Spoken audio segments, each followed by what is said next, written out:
What's up, everybody? Welcome to the TMJFB Post-Draft Power Rankings, Episode 5.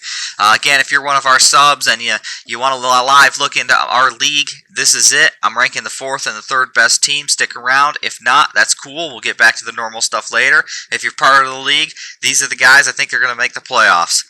Just kidding on that. That's true a little bit because they're in the top 4, but this was the hardest rankings I've ever had to do. The top 12, all of us, I feel like have a legitimate chance. John was ranked 11th, yeah, but to me, he could easily be in this top 4 because it just seems to be the year of parity, and that's what's great about this league this year, and that's what I absolutely love. So I want to jump into the rankings. There's only 4 teams left, so let's do it. And we're not going to go very far because we're talking about my team here, the Cheating Raiders. Interesting trade before the draft to get Gleyber Torres. And, honestly, I didn't think that it worked out in the end because shortstops all went for so cheap. And so, obviously, I feel that Torres could still be like a top 4 kind of shortstop, but he's not right now.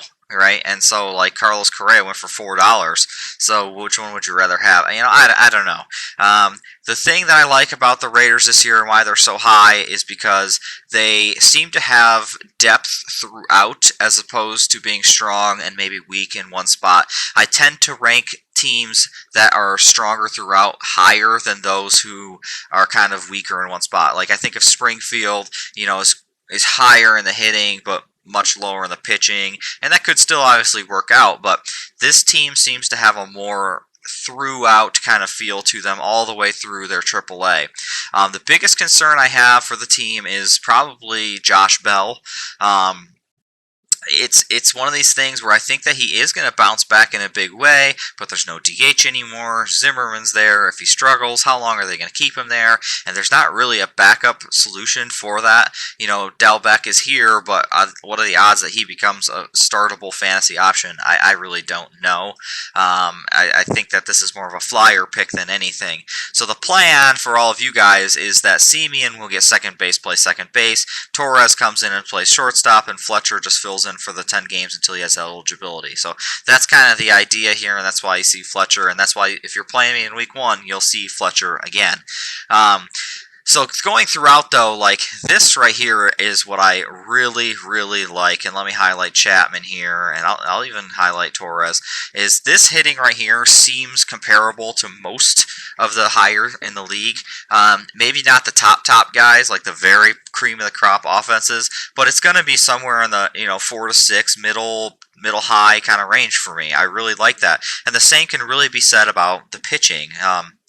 If you kind of take this core right here, then it kind of feels like, yeah, these guys are all kind of in that middling tier, and if one guy goes down, then somebody else can kind of pick up the slack, and that's kind of how I've built my teams, and that's how I had success over the last few years.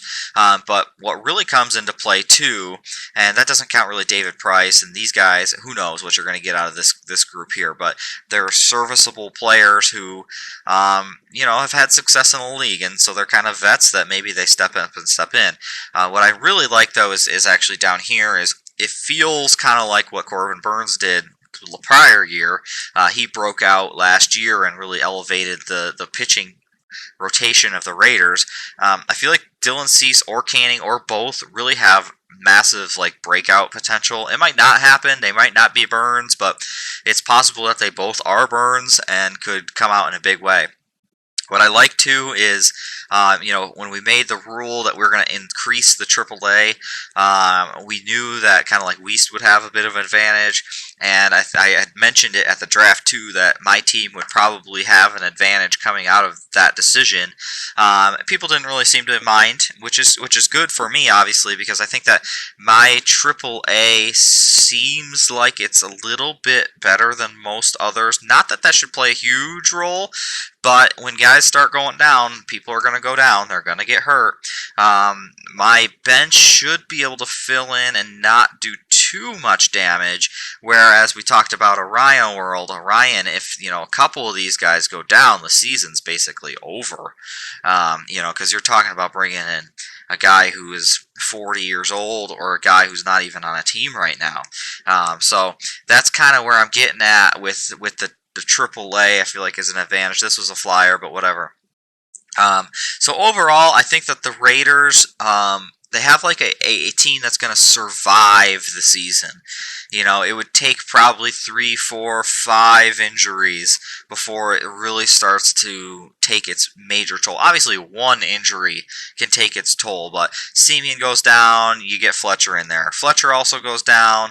You know, Nico Horner's not ideal, but he could get in there. You know, Machado goes down, you stick Chapman in there, and you have Riley sitting there too, who might be a breakout guy. So it's just one of these things where it's kind of like the Patriots way in a way. It's like you're replaceable, and that's not really how I feel about my guys. I don't feel like they're just replaceable, but that's kind of the mantra is if you go down, then I have somebody who can fill in until you get back, and you know that kind of a thing. And that's was kind of the strat last year, and that's kind of looks like what the strat was this year. So we'll see what happens here. Number 3 coming in. This is actually where I keep saying how much I struggled to make the rankings, and this one, the next 3 are impossible for me, honestly. But we're actually going with the Jeff brothers. We're going down to Orlando in this case. So they moved back a spot from the preseason rankings, and I'll kind of say why. But I'm going to start with what I really like about this squad, which was kind of like the late game really came through, and I think that Jeff was struggling a little bit that day, but at the end of the day, when it came out of the woodwork, he actually has some pretty good value in this hitting players without very much cap going into them. So we're just going to look right here, and then we're going to go down to the bench and highlight these guys as well. That's a total. Do I have my total? This is a sum of 1837 for some crazy high upside right here. I don't think all of them are going to re-hit again, but I'm sure one of them will. Like I said, I'm not huge on Teoscar Hernandez, but that's like in a snake draft where they're taking Hernandez like 50th overall. So this is $2. So yeah, well worth it. Not only well worth it, but like a lot of meat on the bones there, really. So that is huge. I think Altuve comes back and bounces back. If you watch the playoffs, he had a huge year in the playoffs. So I don't know where he's going to fall, but it's going to be better than what he did last regular season. You know, the whole cheating, whatever. You know, it is what it is. You know, you get Donaldson in there. There's going to be health concerns, obviously, because after that, it gets kind of hazy. You know, if too many guys go down, it's kind of like a Ryan situation to a degree, but overall, the value that Jeff got late in the draft was tremendous, and the big difference between Jeff and Ryan, too, is Jeff actually has the possibility of adding hot players or getting somebody new, so getting some young blood trading. You know, trading with Ryan is going to be impossible this year. He has 99 cents or whatever it is. What is it? 9 cents. I mean, how are you going to trade with that? Your trade has to be within 9 cents to make anything happen. So if anything happens to any of these guys, Jeff has an opportunity at least to pick somebody up and make it work. So that's what I really like about the team. Of course, you can't go without looking at, you know, the big 4, which we already talked about in the preseason rankings. This 4 is the tops of the league. Everybody should want to have this. Lamet so far has not had injury concern. Well, he has injury concerns, but he hasn't been hurt yet again. I know a lot of people are projecting him low, but because they think that he's hurt, and I do too. But so far, so good. So if Lamet is anything like he was last year, this top 4 is going to be unstoppable. So where the things that I don't like, I suppose, from the team though is after this top 4, it's kind of like the Ryan situation. Say Garrett Cole goes down for a little bit and Lamet is actually hurt, then we start running into the situation where you're gonna have, you know, here's 1 start, 2 starts.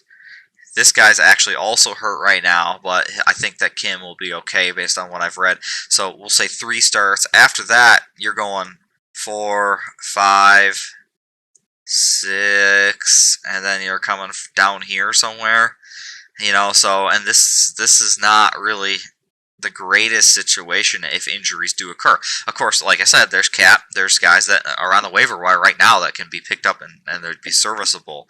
On a normal week, let's say there's no such thing as a 2 start. Here's your 5. 6, 7, 8. So J.A. Happ is gonna and Wainwright are like forced to start every week. That's a dangerous thought. I'm sorry, I just backed out there. I was gonna see if there was anybody lingering down here that could come up, and the answer really is no. So that's where I'm concerned for Orlando. But the value gained up here, I think, and the fact that they have the cap that Ryan doesn't have. This team is very strong, and I look for them to come on in a big way yet again. And I think that they'll be good until basically these guys are gone. $5 for the two best pitchers in the league. I mean, they're not the two best, but they're top 5. So until an injury happens or something, I'm on the Orlando train. So that's it for these rankings. Look for the top 2. Really went back and forth 100 times on the top 2. So look for that tomorrow. See you guys.